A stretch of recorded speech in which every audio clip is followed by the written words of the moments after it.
எல்லாருக்கும் வணக்கம். என்னோட பேர் சுபலட்சுமி. தூத்துக்குடி மாவட்டம் திருச்செந்தூரில் நான் முத்தியாபுரம் அப்படிங்கிற ஒரு கிராமத்திலேருந்து தான் நான் வந்திருக்கேன். என்னோட ஜேர்னி ஃபஸ்ட்டு ஆரம்பித்தது சுரேஷ் அகாடமியில் தான். 2019 ரயில்வே ஜேஇக்காக நான் வந்தேன். ஃபஸ்ட்டு நான் வரும்போது எனக்கு இந்த காம்படிட்டிவ் எக்ஸாம் பற்றி ஒரு அவேர்னஸ் இருந்துச்சு. அதுக்கு காரணம் எங்கள் பக்கத்து வீட்டில் இருக்கிற எங்கள் மாமாவும் எங்கள் அண்ணாவும் தான்.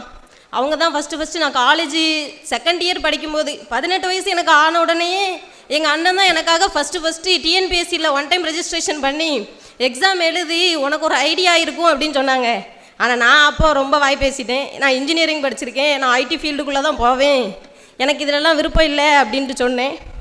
அப்புறம் நான் அந்த டைம்லேயுமே எக்ஸாம் எழுதும்போது எனக்கு மேக்ஸ் கொஞ்சம் ரொம்ப பிடிக்கும். அதனால் மேக்ஸை மட்டும் போட்டுட்டு மற்றதெல்லாம் போடாமல் வந்துடுவேன். எல்லா எக்ஸாமும் அப்படி தான் பண்ணேன்.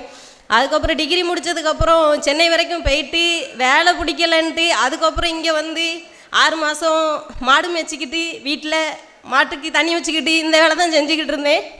அதுக்கப்புறம் எங்கள் அண்ணன் தான் சுரேஷ் அகாடமியில் போய் சேரு, அங்கே போய் உட்காந்து எத்தனை பேர் படிக்காங்கன்னு பாரு, அப்போ தான் உனக்கு எப்படி படிக்கணும்னு தோணும், உனக்கு மேக்ஸ் நல்லா வருது, நீ கண்டிப்பாக எக்ஸாம் எடுத்தால் அடிச்சிடலாம், உன்னால் முடியும்னு சொன்னது எங்கள் அண்ணன் தான். ஏன்னா எங்கள் அண்ணனும் அங்கே தான் உட்காந்து படித்தாங்க. இப்போ எங்கள் அண்ணன் ரயில்வேயில் ஐசிஎஃப்பில் வேலை பார்த்துக்கிட்டு இருக்காங்க. எங்கள் அண்ணனுக்கு மேக்ஸே வராது, ஆனால் எங்கள் அண்ணனால் ரயில்வே கிளியர் பண்ண முடிஞ்சிச்சு. அப்போ எங்கள் ஃபேமிலியில் எல்லோரும் சொன்னாங்க, அவன் சொன்னான்னு இவளும் போயிட்டா, அவனுக்கே ஒன்றும் தெரியாது, இவன் என்னத்தை சாதிக்க போகிறா அப்படின்னு சொன்னாங்க. அப்புறம் எங்கள் அண்ணனுக்கு வேலை கிடைக்கும் போது எனக்கு அவ்வளோ சந்தோஷமாக இருந்துச்சு. அதே மாதிரி இப்போ எங்கள் வீட்டில் எங்கள் ஃபேமிலியில் நான் 2வது ஒரு ஸ்டாஃபாக இருக்கேன், கவர்மெண்ட் ஸ்டாஃபாக. இப்போ எங்கள் வீட்டில் பொண்ணுங்கள்லன்னு பார்த்தா டிஎன்பிஎஸ்சி ஃபீல்டுக்குள்ளே விஏஓவாக நான் வந்திருக்கேங்கிறது எனக்கு ரொம்ப சந்தோஷமாக இருக்குது.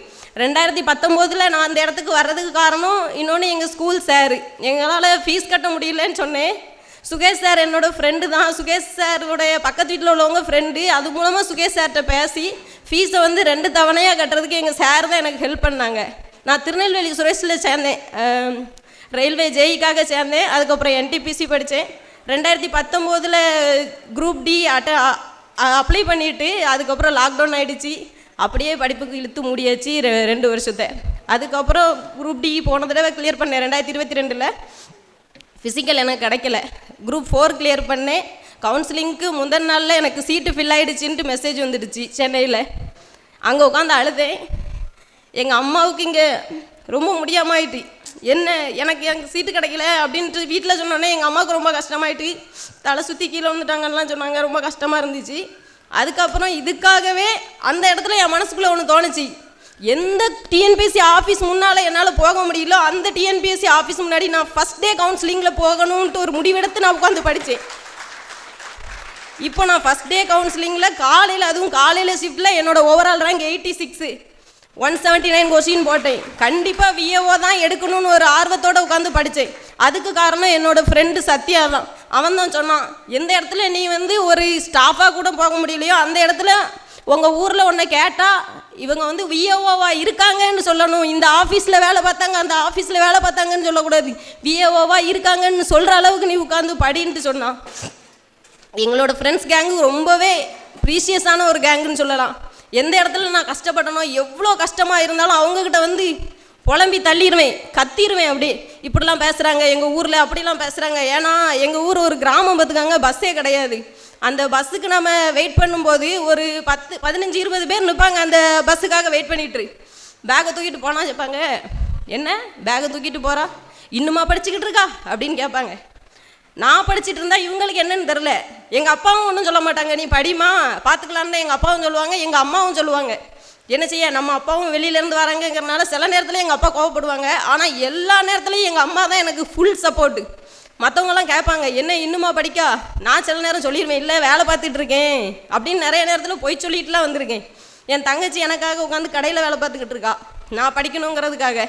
இப்போ நான் பாஸ் பண்ணிட்டேன், விஏஓவாக ஆகிட்டேன். அதுக்கப்புறம் அவளை நீ உட்காந்து படி அப்படின்னு அவளை படிக்க சொல்லிக்கிட்டு இருக்கேன். என்னோடய ஃப்ரெண்ட்ஸ் கேங்கில் வந்து நிறைய சப்ஜெக்ட் எனக்கு தெரியாது. ஹிஸ்ட்ரிலாம் வந்து சுட்டு போட்டாலும் வராது எனக்குலாம். நான்லாம் ஹிஸ்ட்ரி குரூப் எடுக்க பயந்து தான் மேக்ஸ் பயாலஜி எடுத்து படித்த ஆள். ஆனால் ஹிஸ்ட்ரிலாம் முக்கியமாக படித்ததுக்கு காரணம் என்னோடய ஃப்ரெண்ட்ஸ் கேங்கும் கனிமுருகன் சாரோட வீடியோஸும் தான். டிஎன்பிஎஸ்சி ஃபீல்டுக்குள்ளே நான் மேக்ஸ் இவ்வளோ நல்லா போடுறேன்னா அதுக்கு காரணம் சுதர்சன் சார் தான். நான் ரயில்வேக்கு தான் உட்காந்து படித்தேன். சுதர்சன் சாரோட ஒவ்வொரு கிளாஸுமே ரொம்ப யூஸ்ஃபுல்லாக இருந்துச்சு. அவரோட கிளாஸ் ரொம்ப நல்லா இருந்துச்சு. ஃபஸ்ட்டு நான் பாலிட்டி படித்ததுக்கு ஃபுல் ரீசன் சுகேஷ் சார் தான். சுகேஷ் சார் தான் எங்களுக்கு பாலிட்டி எடுத்தாங்க நான் ரயில்வே படிக்கும்போது. அப்போ ரொம்ப இன்ட்ரெஸ்டிங்காக இருந்த மாதிரி இருக்கும். ஒவ்வொருத்தவங்களுடைய டீச்சிங் எக்ஸ்பீரியன்ஸும் வேறு மாதிரி இருக்கும். ஒவ்வொருத்தவங்க வேறு அப்ரோச்சில் சொல்லி தருவாங்க, நல்லாயிருக்கும். அப்படியே நாங்கள் இப்போது நாங்கள் மொத்தமாக உட்காந்து படித்ததில் நாங்கள் 4 பேர்கிட்ட கிளியர் பண்ணியிருக்கோம். இன்னும் 4 பேர் இருக்காங்க. கண்டிப்பாக அவங்களும் அடுத்த தடவை வருவாங்க. இங்கே ஃபுல் டெஸ்ட் வச்சாங்க. ஃபுல் டெஸ்ட்டில் நான் எடுத்த மார்க் 171. போய் மொத்தமாக உட்காந்து சொல்லிகிட்டு இருக்கேன் 171 எடுத்திருக்கேன். ஆனாலும் எனக்கு இந்த மார்க் பத்தாது.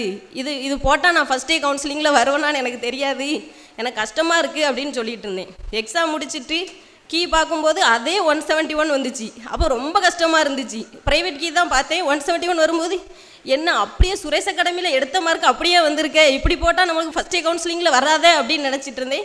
கவர்மெண்ட் கீழே பார்த்தேன் 176 வந்துச்சு.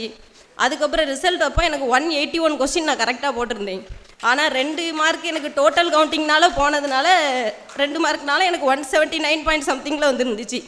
ஆனால் இப்போ ரொம்ப சந்தோஷமாக இருக்குது. ஏன்னா இப்போ எல்லோரும் என்ன எப்படி கேட்காங்கன்னா, என்ன விஓ மேடம் இன்னும் ஜாயின் பண்ணலையான்னு கேட்காங்க. இதுதான் எங்கள் அப்பாவுக்கும் சந்தோஷம், எனக்கும் சந்தோஷம். இதை தந்ததுக்கு ரொம்ப நன்றி. தேங்க்யூ.